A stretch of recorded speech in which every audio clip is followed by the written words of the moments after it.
नमस्कार दोस्तों। 15 लाख तो आपको याद ही होंगे। वही 15 लाख जिसका जिक्र हम लोग अक्सर राजनीतिक मंचों पे सुनते आ रहे हैं। आखिर वो 15 लाख क्या हुआ?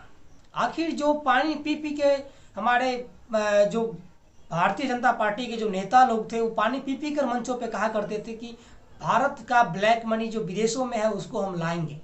क्या शायद 7 साल में ये सारा चीज़ भूल चुके हैं? तो उसी भूले हुए चीज़ों को हम याद दिलाने आए हैं। क्या भारत के प्रधानमंत्री जी 7 नवंबर 2013 की बातें को भूल चुके हैं? तो हम याद दिलाने आए हैं, क्योंकि हमारा जो नया शो है उसका नाम ही है हम तो बोलेंगे ही। और आज इस नए कार्यक्रम में हम लोग आपका स्वागत करते हैं।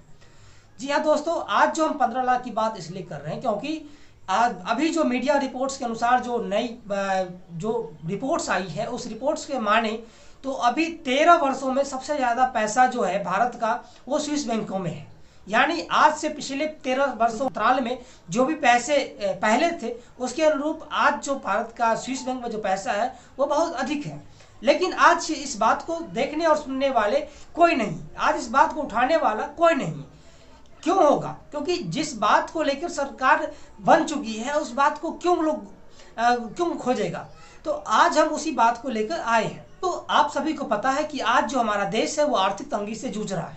इस आर्थिक तंगी में भी अगर कोरोना जैसे महामारी के बाद भी अगर हमारे देश का पैसा यानी 13 साल पीछे का और आज का मतलब 13 साल के अनुरूप जो पैसा सबसे अधिक यानी 20,700 करोड़ रुपए के आसपास बताया जा रहा है, वो पैसा अगर विदेशों में है तो उसे कब लाएंगे? हमारे जो आदरणीय प्रधानमंत्री मोदी साहब हैं वो 2014 के चुनावी रैली में कहा करते थे कि सारे ब्लैक मनी हम लाएंगे और ये ब्लैक मनी अगर हम सारे देशवासियों को ये जनता को दे दे तो जनता के बीच जितना भी पैसा जाएगा वो लगभग 15 से 20 लाख के आसपास में सभी के खाता में जाएगा। उसी को लेकर चुनाव के बाद जो आईटी शेयर वाले थे वो और बाकी जो उसके कार्यकर्ता थे जनधन खाता खुलवाए थे, क्योंकि सभी का मानना ये था कि जनधन खाता खुलवाएंगे, फ्री में खाता खुलवाएंगे जिससे 15 लाख हम लोग को मिल पाएगा। लेकिन आज वो 15 लाख का क्या हुआ?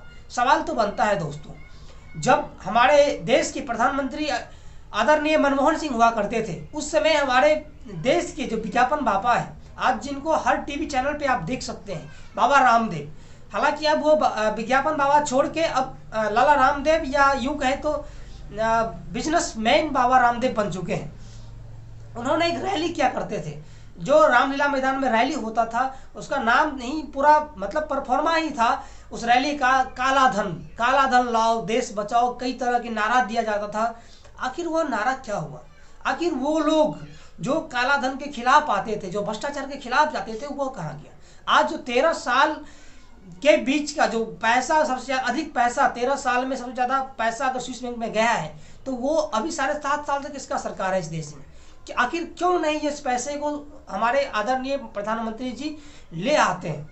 हालांकि आपको पता है कि जो हमारे प्रधानमंत्री साहब है उनका एक कहना था उसी रैली में 7 नवंबर 2013 की रैली में कहना था कि ये जो चोर लुटेरों का जो पैसा है विदेशों के स्विस बैंक में और भी कई अलग अलग बैंकों में जो पैसा है वो सारे पैसा हमारे देश के आम नागरिकों का है। आखिर ये आम नागरिकों का पैसा आज ये भूल क्यों गए? हमारे आदरणीय मोदी जी किनका डर है आप में? आप 7.5 साल से हैं, सबसे बहुमत भी आपको है, हर राज्यों में लगभग आपकी बहुमत है, उसके बावजूद आप डर रहे हैं क्या? आप अगर जनता का पैसा है तो जनता को लाके दीजिए। जनता आपसे यही चाह रही है। जनता ने आपको इसलिए चुना था कि उन्हें पता था कि 15 लाख हर आदमी के अकाउंट में मिलेगा।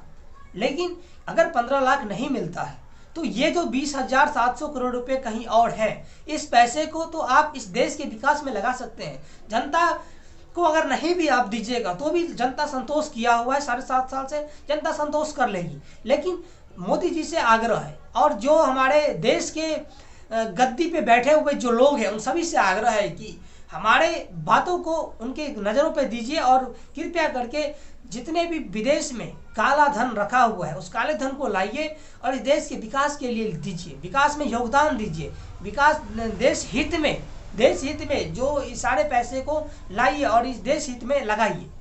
धन्यवाद।